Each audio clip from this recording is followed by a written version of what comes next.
Okay,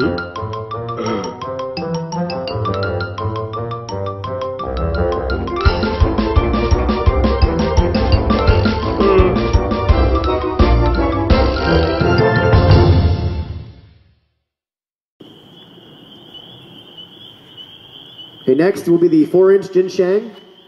To let everybody know, they are down over a dip, so the shells do go higher in the air than what they might appear here. This will be the blue peony with silver whirl ring.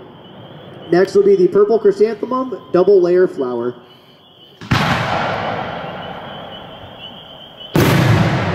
We got a smiley face with tail.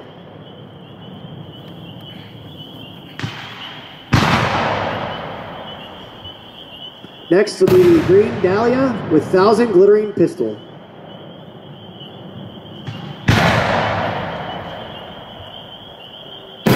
Next will be the blood red white peony with brocade pistil.